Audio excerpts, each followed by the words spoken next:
Bismillahirrahmanirrahim. Assalamualaikum warahmatullahi wabarakatuh. Innal hamdalillah nahmaduhu wa nasta'inuhu wa nastaghfiruh wa na'udzu billahi min syururi anfusina wa min sayyiati a'malina. May yahdihillahu fala mudhillalah wa may yudlil fala hadiyalah. Asyhadu an la ilaha illallah wahdahu la syarikalah wa asyhadu anna Muhammadan abduhu wa rasuluh. Allahumma salli wa sallim wa barik ala sayyidina Muhammad wa ala alihi wa sahbihi ajma'in. Amma ba'du. Ayah, bunda, rahimakumullah. Sahabat Pokari, dimanapun Anda berada. Alhamdulillah, senang sekali, bahagia sekali rasanya pada kesempatan kali ini saya bisa membersamai ayah dan bunda dalam acara pendampingan anak di masa ujian yang digagas oleh Komite SMP Islam The Green Camp. Ayah dan bunda, izinkan saya memperkenalkan diri. Nama saya Meta Yuwana, biasa dipanggil anak-anak Bu Meta. Saat ini saya bertugas di SMP Islam The Green Camp, mengajar matematika. Dan pada kesempatan kali ini, saya akan membersamai ayah dan bunda membahas isu yang menarik nih, terutama isu terhangat yang insya Allah akan dilaksanakan pekan depan ya, satu pekan lagi, yakni ujian sekolah teman-teman kelas 9. Nah, pastinya nih ayah bunda ketika ada momen-momen seperti ini, eh, tidak hanya murid gitu ya, tidak hanya bapak ibu guru yang mempersiapkan diri, namun ayah dan bunda juga memiliki peran penting dalam pendampingan ananda di masa-masa sulit mereka gitu ya. Ini menjadi salah satu fase di mana mereka akan melanjutkan ke jenjang yang lebih tinggi sehingga mereka memerlukan semacam ujian gitu ya, ujian. Namun ujian yang seperti apa nih yang ideal yang diharapkan bisa memberikan makna kepada anak didik kita. Kali ini kita akan bahas secara tuntas ayah dan bunda dengan menghadirkan sosok yang kompeten di bidangnya, yakni Bu Juraina Hifizia Hukmi, MPSI, yang biasa dipanggil Ibu Jura. Assalamualaikum Bu Jura. Waalaikumsalam, Ibu Meta. Bagaimana kabarnya pagi ini, Bu? Alhamdulillah luar biasa gitu ya kalau misalnya anak-anak gitu ya. Alhamdulillah luar biasa. Yes, yes, yes. Masya Allah. Alhamdulillah. Masya Allah. Senang sekali hari ini bisa bertemu langsung dengan Bu Jura ini. Alhamdulillah di tengah-tengah kesibukan Ibu gitu ya. Ibu bersedia berkenan untuk berbagi dengan kami semua di sini.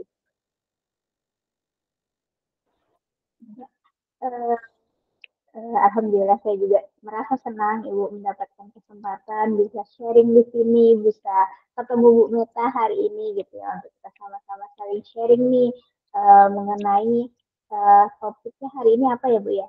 Pendampingan Pendampingan. pendampingan anak Ya. di masa ujian gitu yang mana memang sekarang sebentar lagi sudah memang masuk masa-masa ujian anak-anak ya Bu ya terutama di anak kelas 9. Betul, betul, betul. Nah, ini kan jadi apa ya Bu ya?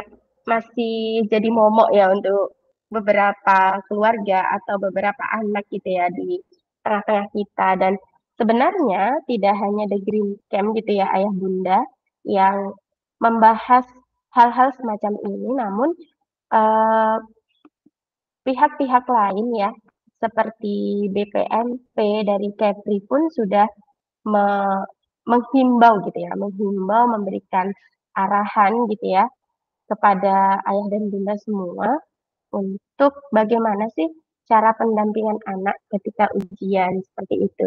Terlihat ya Ibu ya, saya share screen ya.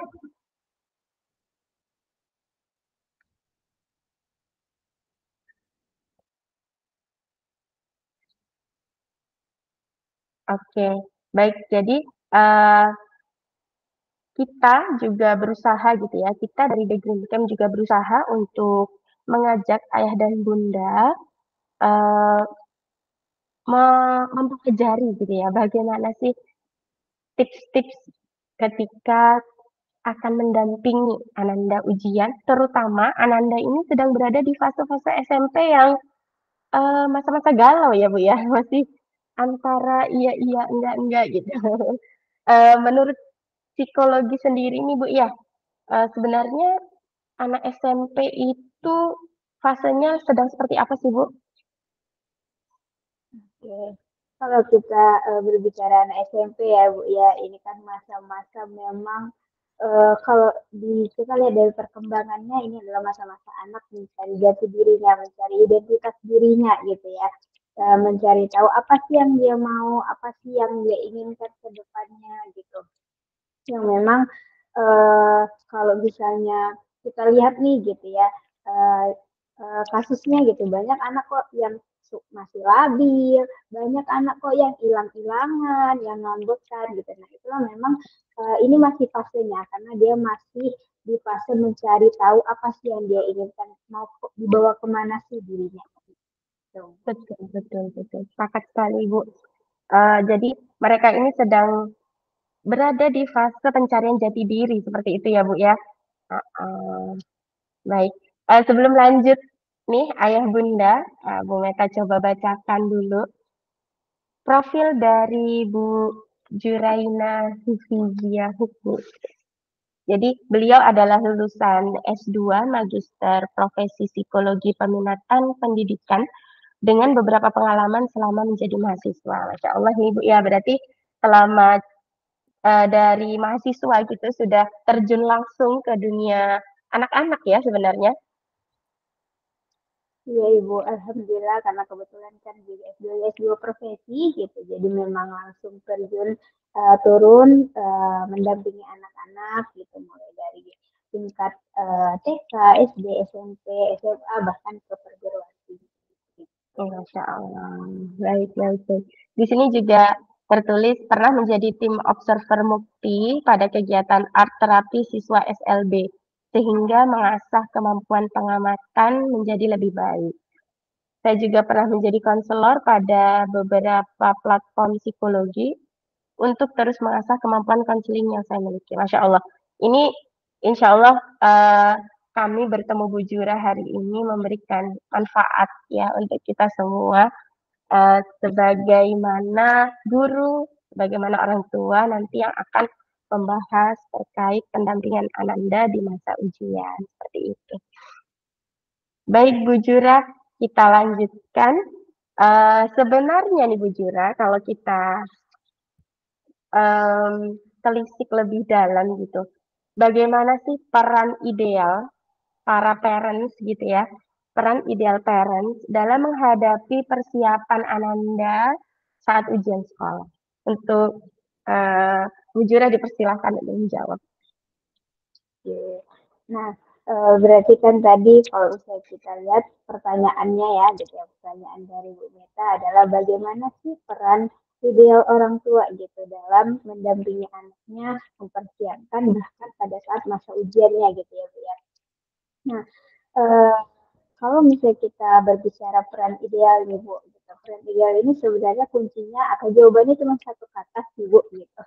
Sebenarnya kunci jawabannya cuma satu kata, yaitu peduli sebenarnya gitu. Nah, Oke, pedulinya apa gitu kan? Nah, pedulinya ini karena konteksnya kita berbicara peran orang tua gitu ya, peran ideal orang tua berarti uh, di sini kita nanti tuh akan membahas bagaimana sih orang tua harus peduli kepada anaknya terutama bagaimana sih orang tua itu harus bersikap ketika anaknya akan menghadapi ujian. baik. Bagaimana cara orang tua bersikap saat Ananda menghadapi ujian? Berarti ini sebenarnya banyak ya Bu, tapi terangkum dalam satu kata yaitu peduli, care gitu ya. Care, meningkatkan. Kalau yang sebelumnya sudah peduli, ini lebih peduli lagi. Seperti itu ya. Baik, iya. Eh, Coba deh, minta tolong didetailkan nih Bu, peduli yang seperti apa sih Bu sebenarnya yang dibutuhkan Ananda saat ini? Oke, ya kalau misalnya kita memang ngomong peduli aja cakupannya masih luas ya Bu ya gitu ya. Belum Betul. rinci nih peduli yang seperti apa gitu. Nah, yang kita tahu atau kita bahas kasus dulu deh yang kita tahu gitu. Di zaman sekarang ini banyak kok mungkin orang tua yang merasa saya udah peduli tapi kok anak saya masih gini-gini aja ya hasilnya masih gini-gini aja ya gitu. Iya, Nah, iya.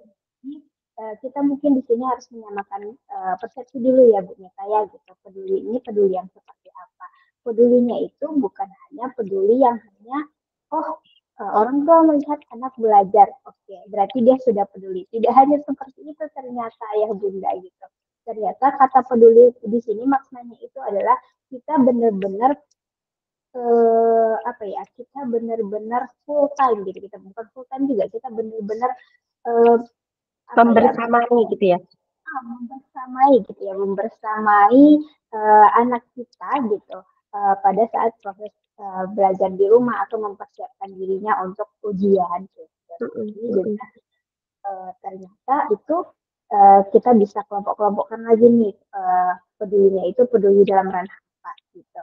Nah, kalau yang pertama mungkin kita bisa kupas tuntas dalam ranah peduli terhadap emosional anak gitu. Jadi Oke. harapannya kayak gitu, harapannya kenapa harus peduli dengan emosional anak supaya adanya kehangatan antar orang tua dan anak gitu.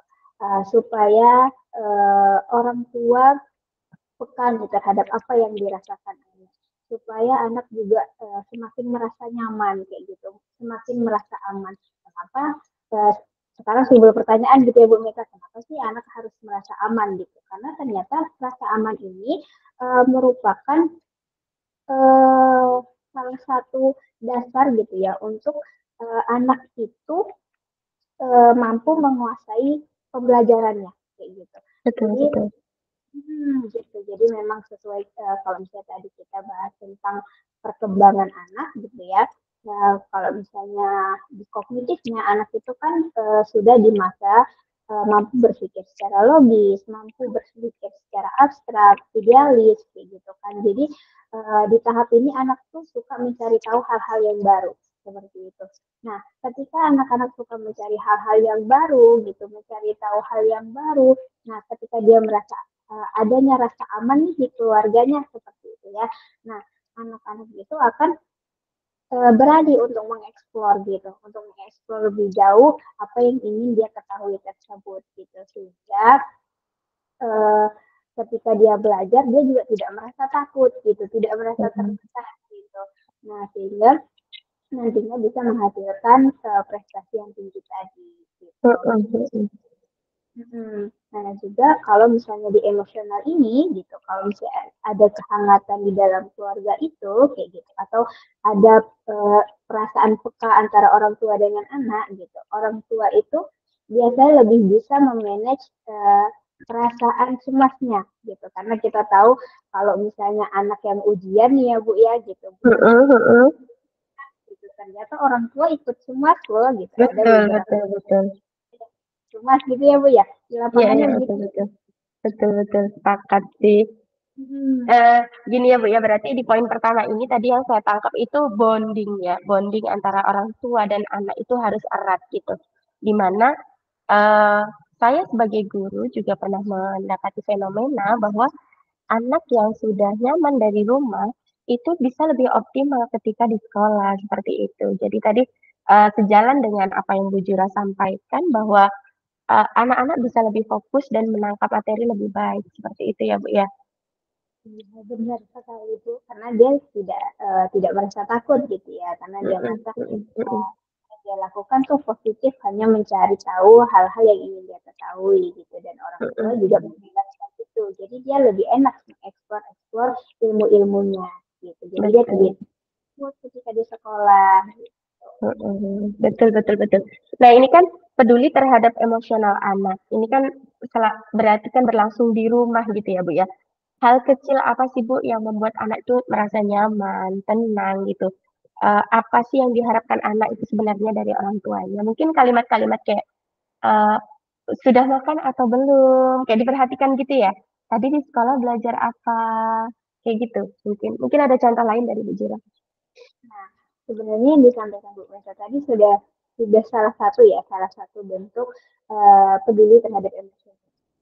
Jadi, kita menanyakan gitu. Kalau misalnya di masa persiapan mengenai ujian nih, gitu, menjelang ujian nih, gitu. Kita pulang sekolah mungkin para orang tua bisa menanyakan bagaimana di sekolahnya, gitu, bagaimana pembelajaran hari ini, gitu. Mungkin tidak harus face to face gitu ya ngobrol dengan anak, karena anak kayak kenapa nih tiba-tiba gitu. Mungkin ada beberapa orang tua yang tidak pernah melakukan itu, malah anaknya kaget gitu. Cuman mungkin bisa sambil santai, entah orang tua sambil mengerjakan apa gitu. Cuman orang tua melihat anaknya sudah pulang, cukup itu aja dari jauh tidak apa gitu. Kemudian menanyakan gimana sekolahnya hari ini gitu. Karena itu ternyata bentuk apa ya? Anak itu merasa kayak oh aku diperhatiin ya ternyata gitu. Aku Iya, ditanyakan ya ternyata. iya. Nah, untuk di masa perkembangan anak yang sekarang masih mencari jati dirinya gitu ya Bu ya. Hal-hal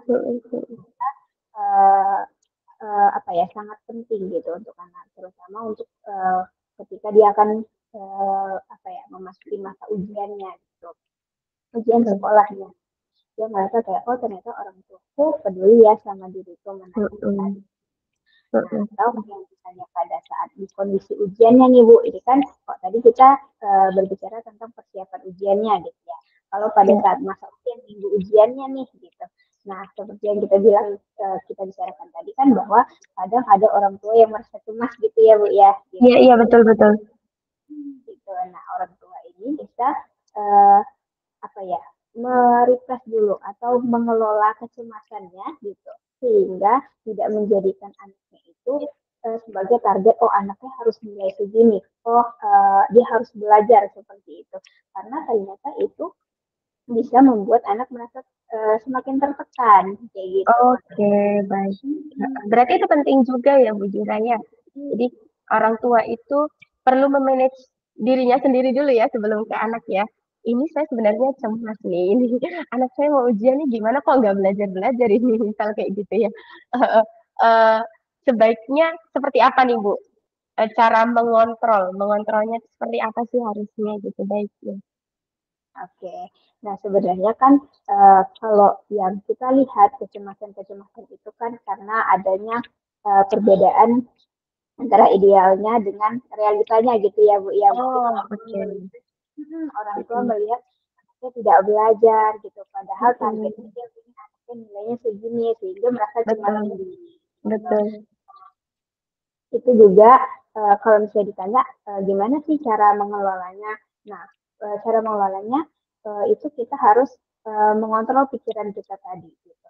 Nah, mungkin para orang tua nih gitu yang mungkin targetnya nilai anaknya harus segini-segini. Nah, itu mungkin mulai kita rubah lagi gitu sekarang gitu. Oke, Mulai kita rubah. Jadi jangan membuat target atau usahakan mungkin kita rubah pelan-pelan karena memang berubah itu tidak mudah ya Bu ya gitu. betul, betul. Kita rubah pelan-pelan gitu. Dari yang awalnya targetnya mungkin nilainya harus segini, harus 100 gitu. Mungkin kita bisa rubah apa targetnya itu dinaikkan sedikit gitu. Kita sesuaikan dengan kemampuan anak kita gitu.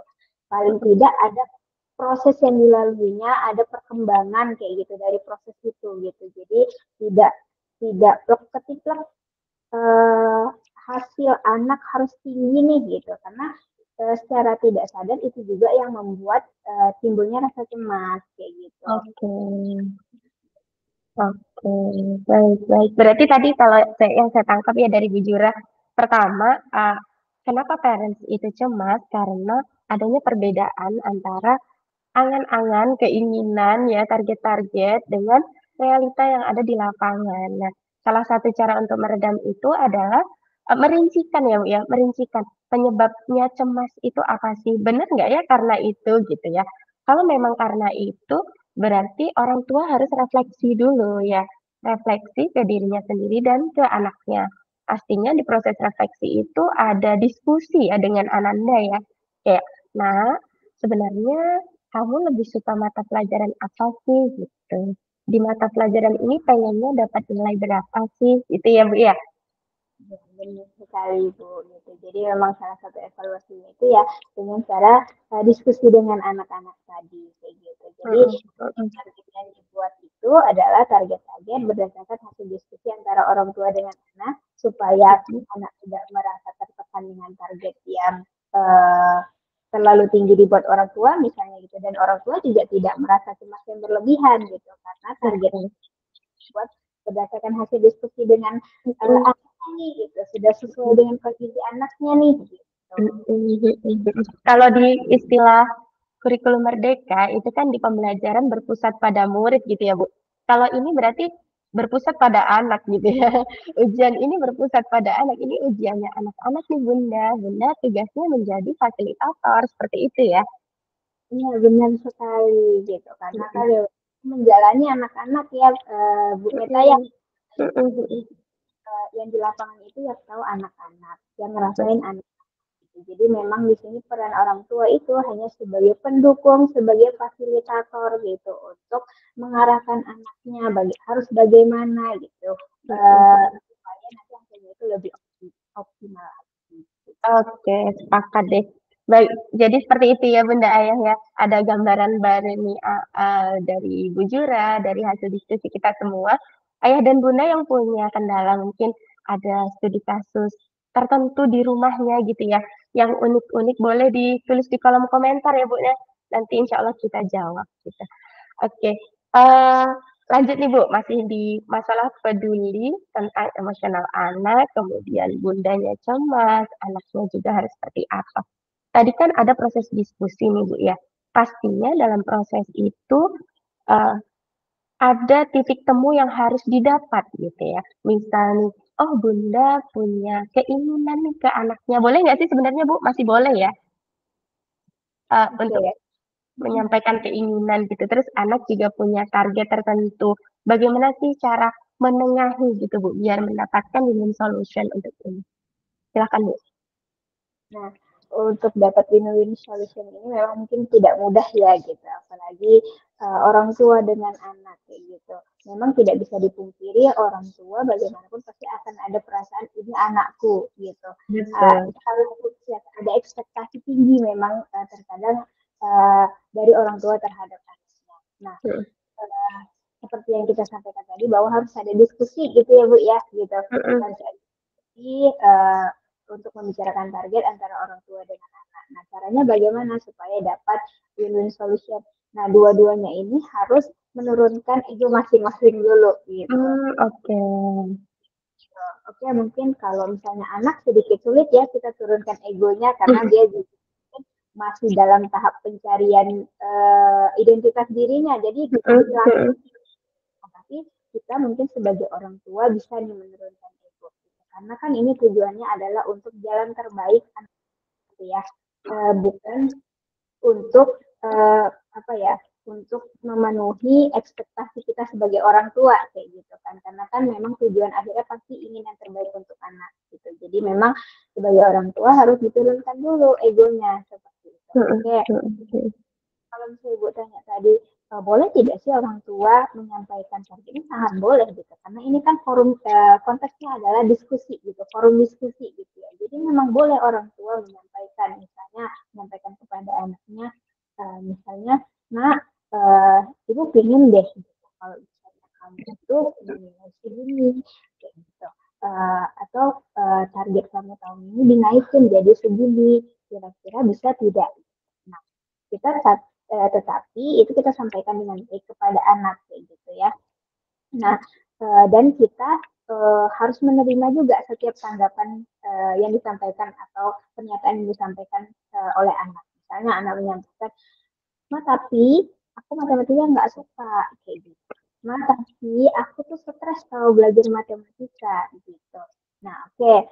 Anak tidak suka matematika, tapi orang tua ingin nilainya tinggi nih. Nah, orang tua mungkin bisa menyampaikan, oke, kamu tidak suka, nggak apa-apa gitu. Mungkin standar bunda ketinggian seperti itu. Nah, kalau misalnya standarnya segini, kira-kira bisa tidak? Mungkin bisa didiskusikan dengan anaknya. Paling tidak misalnya mungkin yang terendahnya sesuai KKM ya Bu ya, masih pakai KKM ya sekarang ya Bu. Iya. Eh, ada patokan lah Bu. Sebenarnya tidak KKN lagi, tapi minimal ya. Standar Ya, minimal misal 70 seperti itu. nah, itu mungkin kita bisa pakai sebagai orang tuanya, oke pakai standar minimalnya saja kayak gitu. Nah, tapi sampaikan juga alasan karena memang kembali lagi anak di umur segini adalah uh, usia-usia berpikir kritis gitu ya Bu ya. Jadi kita memang sebagai orang tua harus ada alasan juga. Kenapa sih harus 70 gitu misalnya gitu. Kenapa minimum? Ya kembali lagi supaya nanti bisa uh, tetap naik ke jenjang berikutnya seperti itu ya Bu ya. Karena uh, syarat untuk naik kelasnya nilainya harus di atas batas minimum seperti itu. Nah, itu bisa disampaikan ayah bunda kepada anaknya gitu. Jadi memang uh, apa ya kalau misalnya mungkin ayah bunda kalau dulu saya menghadapi ayah bunda yang anaknya usia SMP gitu ya kadang capek bu gitu capek gitu karena anaknya selalu menjawab dan lain sebagainya gitu ada aja argumen yang disampaikan nah, sebenarnya itu bagus ayah bunda gitu karena memang ternyata proses berpikir secara kritisnya itu apa ya keluar seperti itu Iya, jadi memang terbangun gitu ya, Bu ya. Mm-mm. gitu nah sebenarnya itu harusnya bisa itu ya, apa ya Bu Meta ya bahasanya hmm, bisa jawab aja gitu jawab sesuai keadaan kayak gitu sebenarnya Iya, anak iya. juga kan jawaban yang terlalu gimana gitu ya Bu ya sebenarnya Mm-mm. jawaban Mm-mm. itu cukup untuk anak-anak gitu. Iya, iya, iya. Oke, baik. Sepakat sih, Ibu. Berarti kan prosesnya ya, Bu, ya, yang diperlukan. Yang paling penting itu adalah proses diskusinya tadi. Dan orang tua juga perlu berada di posisi tenang saat diskusi itu. Apapun gagasan yang disampaikan Ananda, sebaiknya bisa dihadapi dengan tenang. Jangan sampai diskusinya berakhir dengan perdebatan seperti itu ya. Benar sekali Bu gitu apalagi jangan sampai adanya judge gitu ya judge Mm-mm. yang membuat anak jadinya tidak kok aku menyampaikan argumenku malah ditolak ya jangan sampai Betul. malah seperti itu karena ini Mm-mm. posisinya juga adalah tahap labil anak gitu ya Bu ya usia-usia labil gitu karena dia dari anak-anak apa menuju dewasa nih gitu remaja ini kan di tengah-tengah nih kayak gitu jadi Betul. memang trust issue itu sangat apa ya sangat melekat gitu ke anak-anak. Jadi memang kalau bisa dikurangi yang namanya judge gitu. Apapun yang anak sampaikan, oke terima saja dulu. Gitu. Misalnya walaupun dia menyampaikannya dengan salah gitu ya, bapak ayah bunda gitu ya. Nah itu mungkin boleh diterima dulu gitu. Oke argumen kamu seperti ini. Gitu. Tapi coba kita telaah misalnya seperti itu. Kalau misalnya kamu tidak menaikkan nilai matematikamu di atas ambang batas gitu batas minimum ini nanti nilainya akan merah kalau merah kamu bisa berkemungkinan tidak naik kelas gitu kalau tidak naik kelas kamu bagaimana akan menggapai cita-citamu seperti itu nah itu mungkin bisa disampaikan ke anaknya gitu jadi uh, mungkin poinnya di sini sebagai orang tua lebih mengalah gitu ya Bu ya di Iya, usia betul. Menenangkan ya, Bu ya. Menenangkan si anak yang sedang berada di fase labil dan harus ujian nih gitu. Jadi orang tua itu betul-betul di posisi yang menenangkan. Jangan sampai uh, hasil diskusi itu membuat anak merasa tertekan. Gitu ya. Jadi pressure-nya lebih. Jadi dia masih gelisah gitu ya. Ujungnya nanti gelisah. Seperti itu. iya. Karena memang kalau misalnya anak-anak itu semakin stres, takutnya mempengaruhi hasilnya juga nanti gitu ya Bu ya gitu karena memang kalau misalnya kita stres itu kan eh, apa ya merasa tertekan ya Bu ya kita kita aja yang sudah di usia segini kalau udah stres kerja stres apa itu merasa tertekan banget gitu nah Betul. yang Betul. memang tertekan itu kan ternyata di bagian otak di batang otak kita atau cerebellum ya kalau Mm-mm. Mm-mm. itu bisa nge-freeze Bu gitu bisa nge-freeze Oke. yang ternyata dua uh, dua bagian otak ini gitu itu sebagai uh, pilot ya pilot namanya yang mempengaruhi Mm-mm. sistem Mm-mm. ini. Jadi kalau misalnya ini udah nge-freeze itu bisa ngaruh ke yang namanya nanti sistem limbik kayak gitu. Nah sistem limbik ini kan yang apa ya yang menghasilkan uh, memori maksudnya yang berkaitan dengan memori kita gitu. Bayangkan kalau misalnya kita stres, ini otak kita udah nge-freeze gitu kan. Jadi kita tidak bisa berpikir berpikir lagi, apalagi kalau misalnya mungkin belajarnya ngafal nih, udah bisa-bisa tidak ingat lagi nih apa yang dihafal gitu. Pada akhirnya mempengaruhi nanti ke hasilnya gitu. Malah stuck Mm-mm, kayak mm-mm, gitu kan ya gitu. Karena itu sendiri ketika memang kita stres kan kita juga ngerasain ya Bu ya gitu yang kayak aduh ini mau ngerjain apa lagi tiba-tiba kebingungan seperti itu karena memang sudah banyak tekanan-tekanan. mm-mm, mm-mm, mm-mm.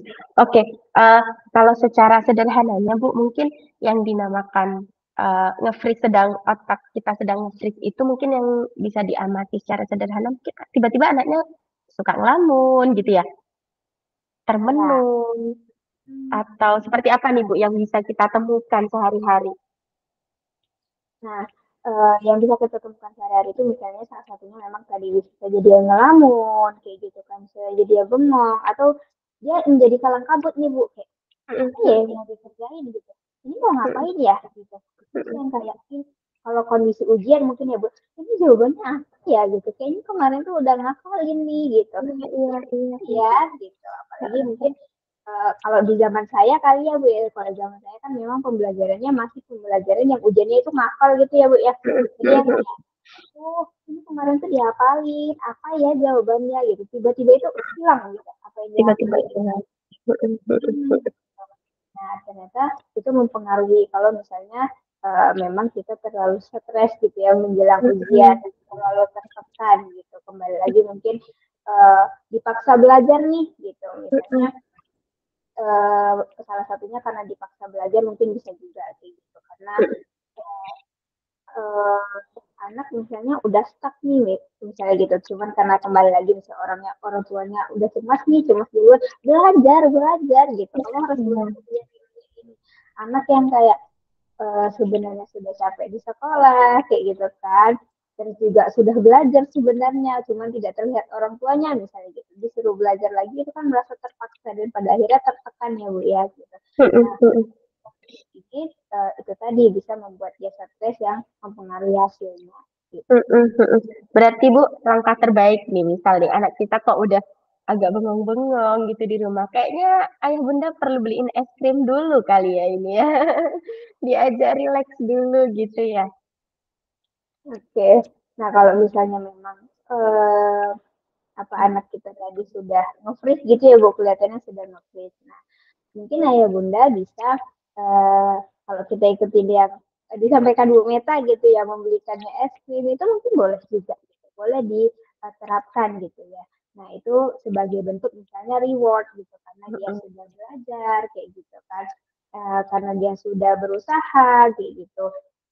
Sudah sekolah dari pagi sampai sore misalnya gitu kan nggak apa-apa kalau misalnya mau dikasih dalam bentuk reward gitu atau misalnya Bu, nanti kalau misalnya reward, misalnya anaknya jadi ketergantungan. Oke, kita rubah misalnya kayak gitu. Misalnya dengan uh, tidak menyuruh anak belajar, tapi kita ajak diskusi aja gitu. Atau kita ajak jalan-jalan santai, misalnya keliling komplek aja gitu. Atau jalan depan rumah, atau bermain bulu tangkis bersama gitu kan. Yang membuat dia rileks gitu. Karena olahraga kan juga termasuk salah satu yang membuat kita Betul. rileks ya Bu ya. Gitu. Nah, Iya, iya.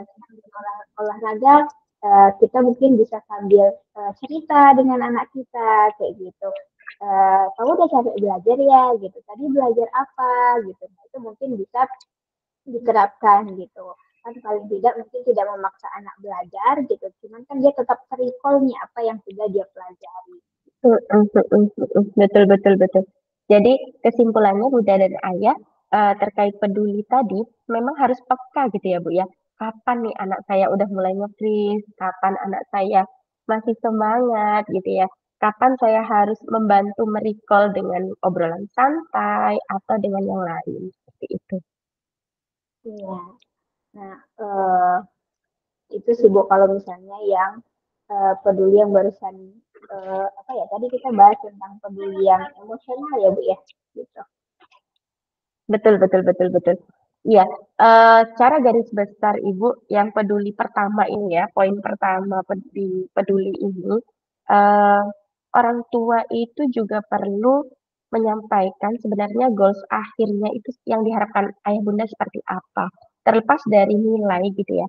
eh, akan lebih baik kalau ayah dan bunda itu mampu menerapkan value ya Bu ya. Value ketika anak-anak ujian ini sebenarnya baiknya seperti apa. Misal, nah ayah dan bunda akan sangat bangga ketika kalian menghadapi ujian ini dengan tanggung jawab. Misalkan, Eh, ayah dan bunda juga akan senang kalau kakak-kakak jujur ketika ujian, seperti itu. Mungkin bisa digeser ke situ ya Bu ya, nilai target tadi tuh boleh digeser ke sana gitu kayaknya. Oke.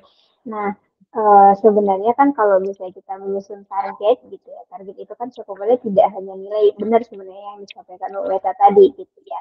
Nah, karena kalau misalnya nilai tadi takutnya anak-anak juga hanya berfokus ke nilai saja gitu. Betul. Sebenarnya dalam penyusunan target ini kita juga bisa membuat target jangka panjang, target jangka pendek gitu. Oke, mungkin target jangka pendek kita bikin nilai nih. Gitu. Nah, tidak apa-apa gitu. Cuman target jangka panjang kan akan ada apa ya, karakter-karakter anak yang kita inginkan. Misalnya seperti yang tadi, orang tua menginginkan ke depannya itu anaknya menjadi anak yang jujur gitu ya. Nah, itu bisa kita jadikan itu target jangka panjang. Nah, cara mencapai target jangka panjang yaitu melewati target jangka pendek ini tadi gitu. Ini mungkin bisa diterapkan. Nah, itu tadi yang saya sampaikan bahwa eh, mari kita sama-sama eh, apa ya, mulai dari saya praktisi mungkin, Bumika sebagai guru dan eh, orang tua sekalian gitu, jangan hanya berfokus terhadap hasil anak gitu. Betul. Marilah kita sama-sama untuk merubah fokus kita menjadi uh, lebih kepada fokus ke prosesnya kayak gitu, karena di proses ini banyak loh yang dilalui kayak tadi misalnya uh, ingin menerapkan kejujuran kepada anak, mungkin di zaman sekarang banyak ya Bu ya gitu yang menganggap itu adalah hal yang biasa gitu karena targetnya tadi hanya target nilai kayak gitu. Nah, coba kita bayangkan misalnya, oke, anak kita mungkin nilainya tidak naik, tapi dia jujur, dia mengerjakan sendiri. Nah, itu kan suatu proses gitu kan. Nah, kalau misalnya kita terapkan itu kepada anak kita, gitu, itu juga bisa membantu kita sebagai orang tua menjadi tidak cemas tadi kayak gitu, karena kita tahu apa yang dicapai anak kita kayak gitu. Gitu sih. Iya betul. Jadi kata-kata berhasil, sukses ataupun apa yang berbau hasil tadi itu sebenarnya bisa disimpulkan ketika prosesnya dilakukan dengan baik, ketika anak sudah tanggung jawab, sudah berusaha optimal dan menghasilkan sesuai riwayat sebelumnya gitu ya. Misalkan kalau sebelumnya tinggi berarti hasilnya tinggi, kalau sedangnya sedang seperti itu. Berarti itu sudah kategorinya berhasil seperti itu ya Bu ya. Iya, benar sekali. Gitu. Jadi Mm-mm. kita mulai untuk apa ya, untuk selalu mengapresiasi gitu capaian-capaian kecil gitu. Oke, baik. Masya Allah. Ini baru satu topik udah panjang ya, Bu ya. Baru satu poin ini. Masya Allah. Ternyata banyak banget ya benda ayah yang bisa kita diskusikan di sini terkait pendampingan Ananda di masa-masa ujian. Boleh kita berlanjut ke topik berikutnya nih, Bu ya. Tadi kan bonding, terus peduli dengan emosional, bagaimana cara menyusun target, gitu ya. Bagaimana cara mengapresiasi anak, gitu ya. Sekarang kalau dari segi fisiologi ya Bu ya, atau dari segi fisik gitu, apa sih yang anak butuhkan gitu ya? Apa yang harus orang tua lakukan untuk Ananda? Silakan Ibu. Oke. Nah, untuk kebutuhan apa sih yang sebenarnya yang anak butuhkan gitu ya supaya orang tua ini bisa terlihat peduli nih terhadap anaknya gitu ya. Nah, kalau misalnya secara fisik kita mungkin bisa nih menyediakan gitu ya, Bu. Menyediakan misalnya eh, dari sisi makanan aja nih yang simple gitu ya. Dari sisi makanan, anak-anak akan mudah memahami pembelajaran ketika apa? Ketika dia kenyang gitu ya, Bu ya. Betul. Masalahnya kalau misalnya kita lapar, itu tuh rasanya nggak masuk ya, Bu ya, yang kita pelajari gitu ya. Fokusnya lain.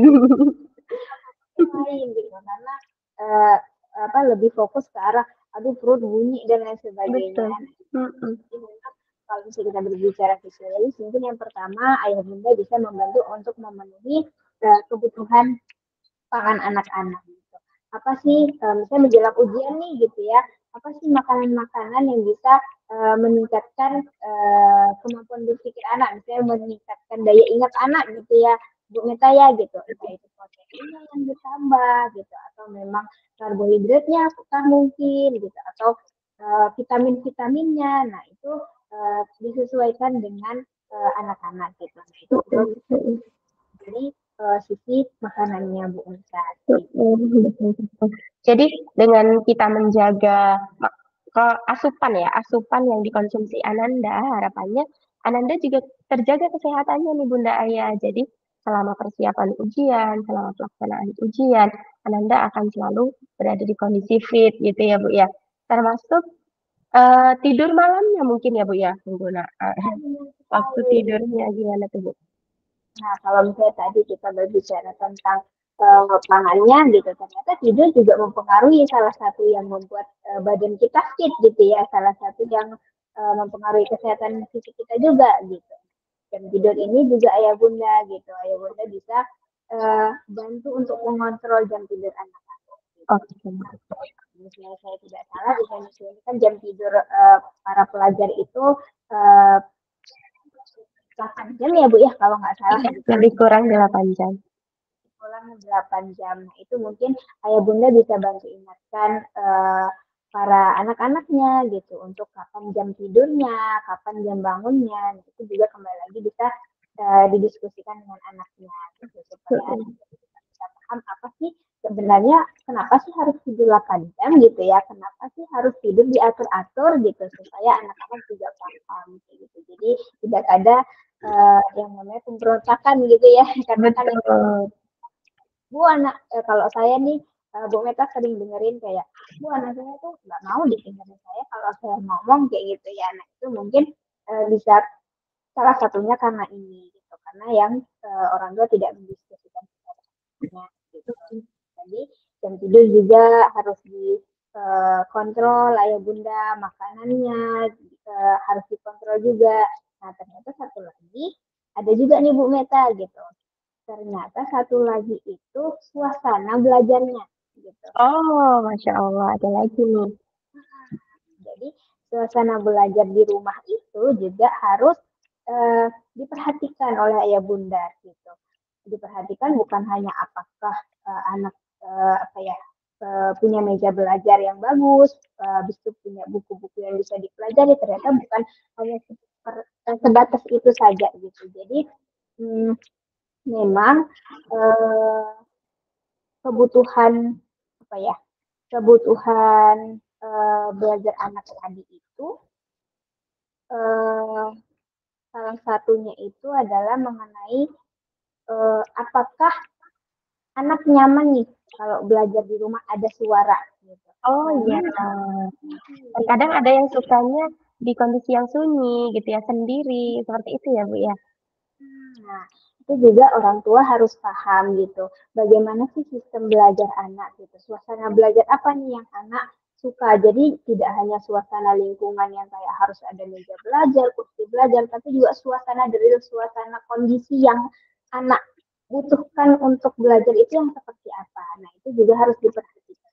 Apakah anak ingin atau bisanya itu belajar dalam keadaan sunyi misalnya gitu. Nah, orang tua dan beserta keluarga yang ada di rumah harus siap membantu gitu. Salah satunya mungkin tidak tidak menghidupkan televisi, tidak bermain HP gitu. Jadi anak pun tidak terdistrak dengan suara-suara yang ada di handphone dan televisi. Oke. Jadi, jadi memang itu salah satu bentuk bantuan gitu ya untuk membangun suasana. Gitu. Oke, Masya Allah. Dapat insight lagi nih Bunda Aya. Ternyata suasana belajar itu juga mendukung keberhasilan Ananda. Seperti itu. Nah, gini Bu, tadi kan kita ngomongin jam tidur ya sebelumnya ya. Eh, Sebenarnya kan ada banyak faktor yang membuat anak-anak itu jadi tidur terlalu larut gitu ya. Atau mungkin mereka kebut semalam gitu loh. Kayak belajarnya tuh mepet banget dengan waktu ujian gitu. Jadi mau nggak mau harus begadang gitu. Nah, sebenarnya hal ini juga bisa diantisipasi ya Bu ya, supaya itu tidak terjadi. Hamin berapa hari lah ya, hamin seminggu mungkin, hamin 3 hari, Anda sudah diajak berdiskusi tadi mungkin ya, masuk ke ranah diskusi untuk membuat plan belajar seperti itu supaya kualitas tidur juga tetap terjaga menjelang ujian seperti itu. Ya, benar sekali Bu Meta. Jadi memang penentuan tujuan belajar tadi ya salah satunya pembuatan timeline belajar tadi. Karena kan uh, uh, itu kan berarti masuknya adalah pada masa persiapan menghadapi ujian nih seperti itu kan. Jadi itu juga enaknya diajak diskusi anaknya. Gitu. Oke, targetnya tadi pinginnya uh, nilainya segini, cara mendapatkan nilai itu bagaimana gitu. Kamu harus belajar kayak gitu. Kamu harus belajarnya itu setiap jam berapa gitu. Nah itu mungkin bisa diajak diskusi anaknya. Atau mungkin memang anaknya ini adalah tipe anak yang belajar di sekolah aja udah nangkep nih gitu. Oh, Udah oke. nih gitu. Jadi memang ayah bunda harus tahu juga gitu tipe tipe tipe belajar anak ayah bunda itu yang seperti apa gitu. Kalau misalnya memang anaknya itu belajar di sekolah saja sudah nangkep gitu kan, terus kita diajak diskusi di rumah, aku udah belajar tadi di sekolah, nah itu kita didiskusi kamu sudah belajar gitu, cuman kamu masih harus punya waktu untuk merecall lagi nih apa yang sudah kamu pelajari. Nah, kira-kira kamu mau merecallnya itu pada saat kapan gitu, biar nanti tidak menumpuk. Besok mau ujian, hari ini kamu baru banyak tidak baru dimasukin semuanya ke otak gitu ya. Kasian gitu. Masya Allah, baik, baik, baik.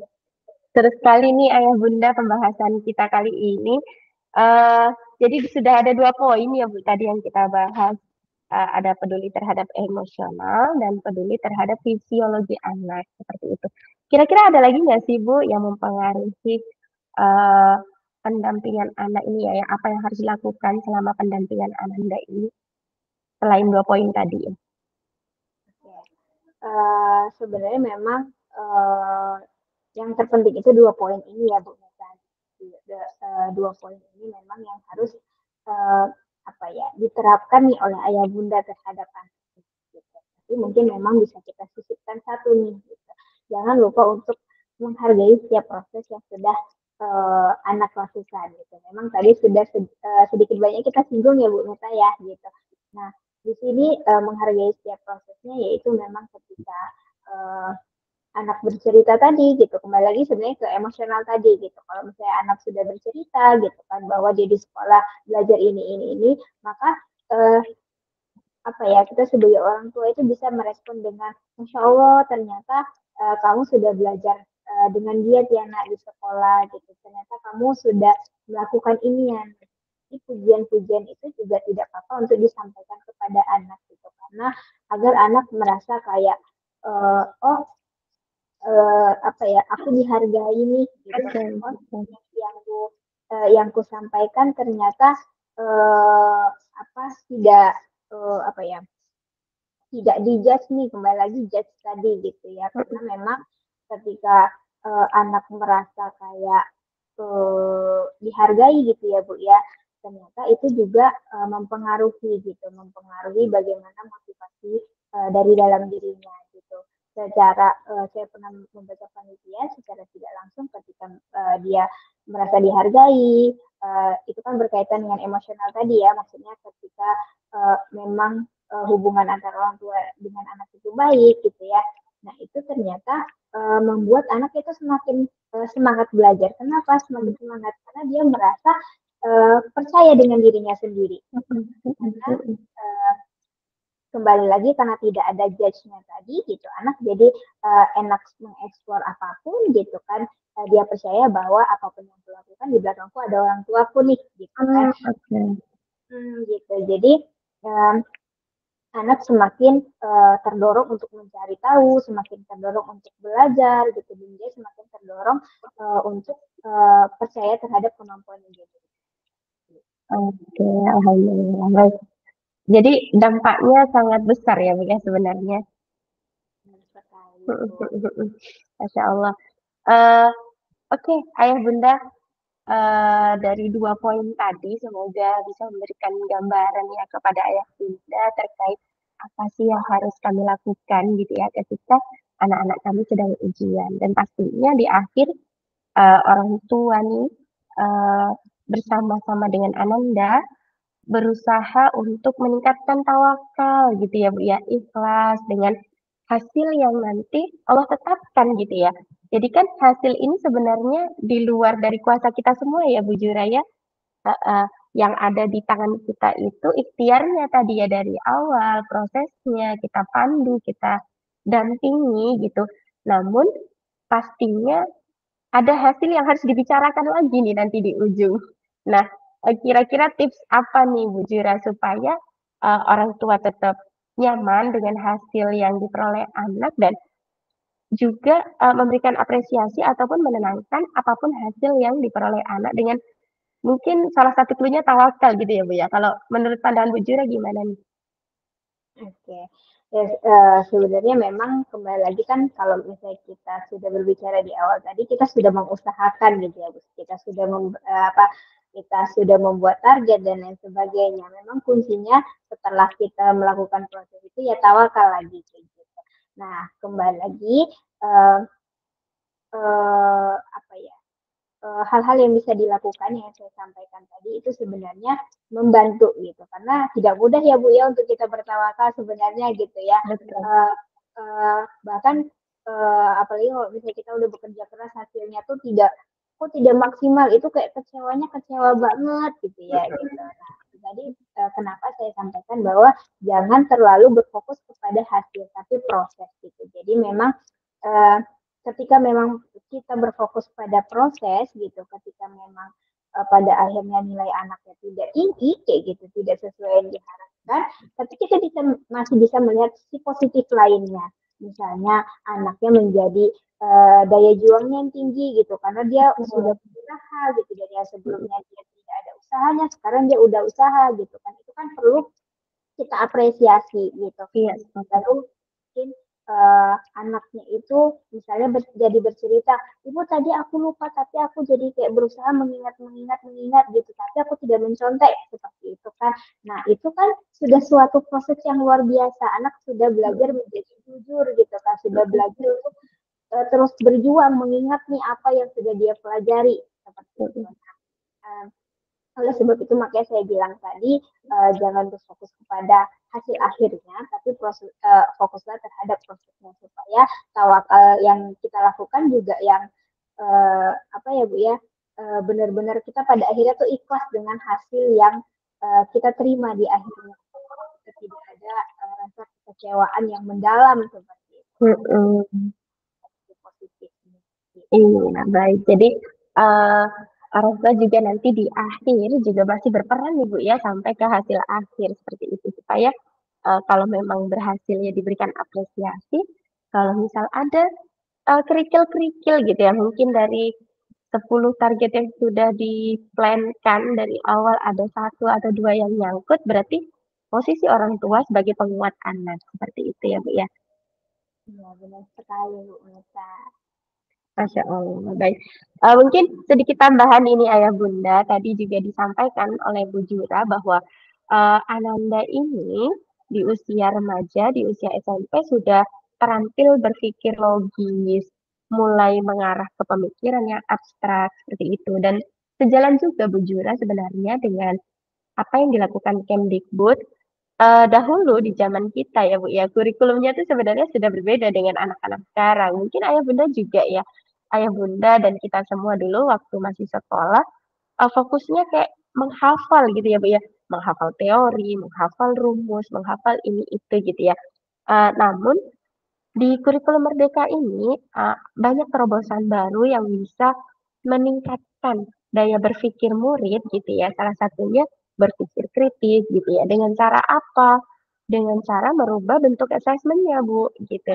Jadi kalau yang zaman dulu kita, bagian-bagian tumbuhan yang bertugas membawa air dari akar kayak gitu-gitu misal ya, adalah titik-titik gitu. Kalau zaman sekarang mungkin berubah gitu konteksnya gitu.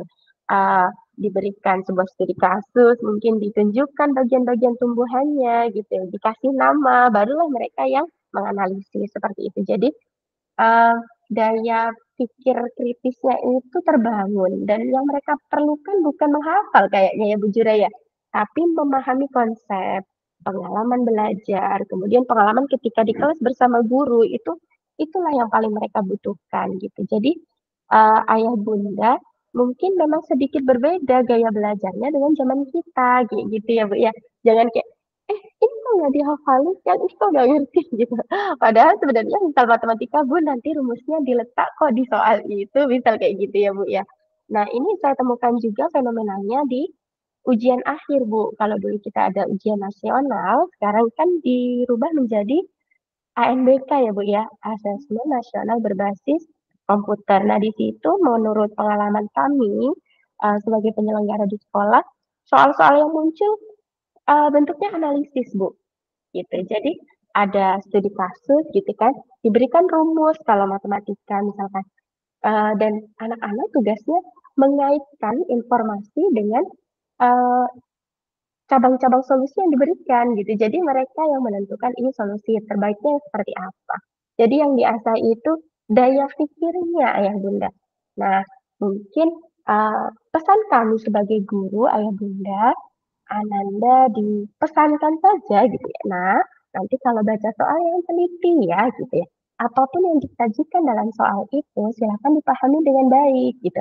Jangan malas membaca soal ya, kayak gitu. Mungkin itu Ibu Jura yang bisa kami sebagai guru titipkan gitu ya ke ayah bunda. Iya, kembali lagi memang, pergeseran zaman ya Bu Meta ya gitu. Kalau Betul zaman betul. kita memang sistem belajarnya itu masih satu arah gitu. Jadi Mhm, yang memang akhirnya ujian menuntut kita untuk menghafal menghafal menghafal. Sedangkan memang di zaman sekarang ini, memang kurikulumnya sudah berbeda gitu. Kurikulumnya yang memang sudah menyesuaikan dengan perkembangan anak menurut saya gitu. Memang anak di usia segini memang adalah tahap-tahap di mana sudah bisa berpikir secara kritis gitu ya, harus terus diasah gitu. Nah, sistem pembelajarannya sudah seperti itu kayak gitu. Nah, berarti sekarang tinggal bagaimana uh, kita nih sebagai saya pihak praktisi, guru dan juga orang tua untuk ikut berubah juga gitu. Jadi tidak lagi memang yang menuntut anak harus belajar ini harus dihafal gitu.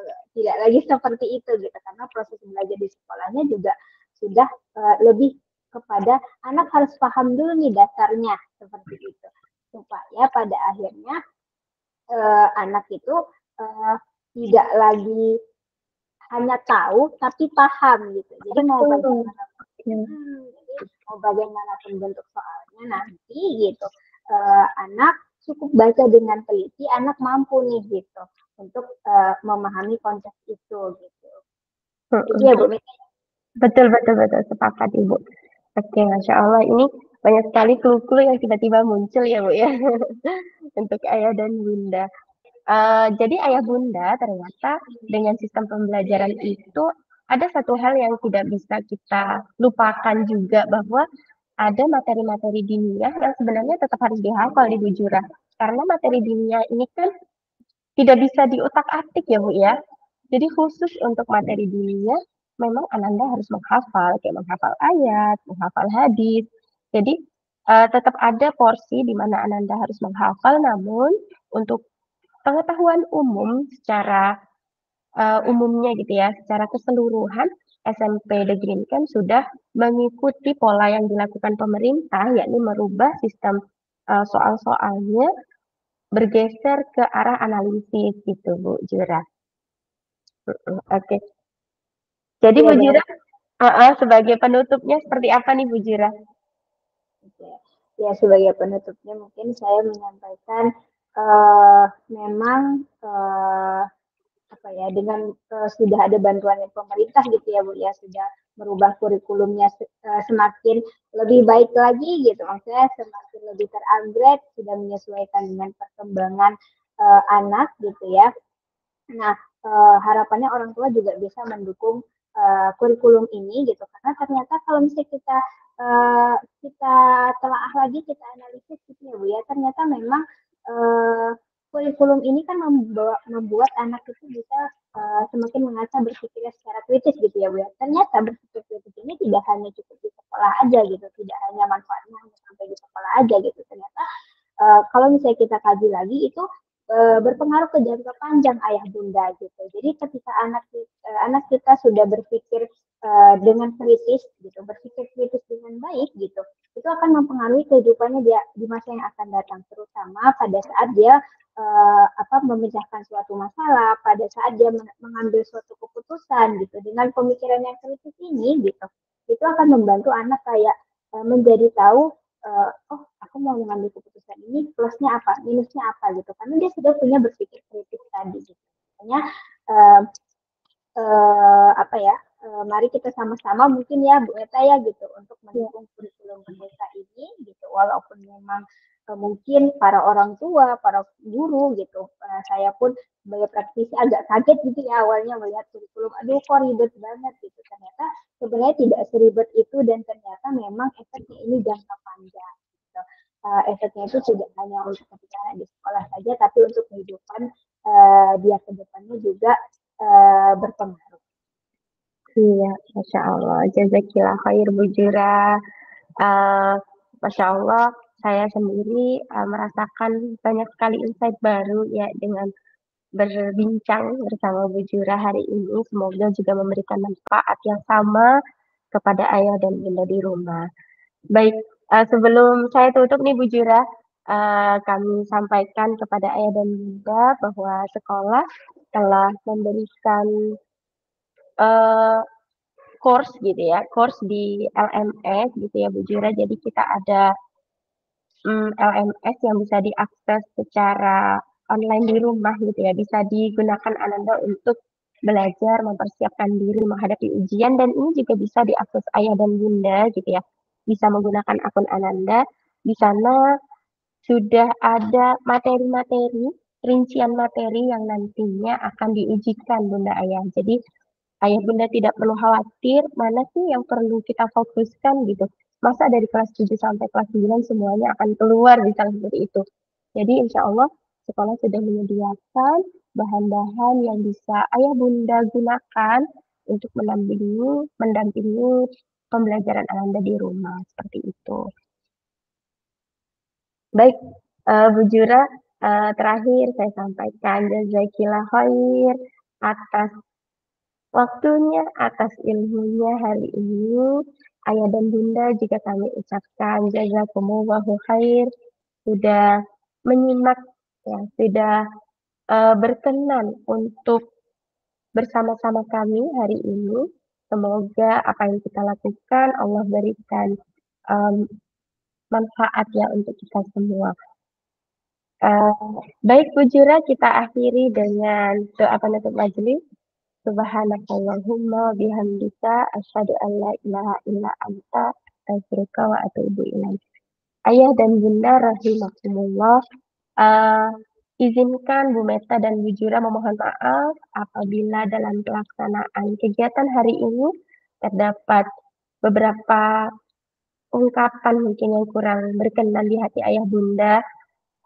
Pastinya kesalahan itu murni datang dari kami dan kebenaran hanya milik Allah gitu. Eh, saya ucapkan barakallahu fikum. Assalamualaikum warahmatullahi wabarakatuh.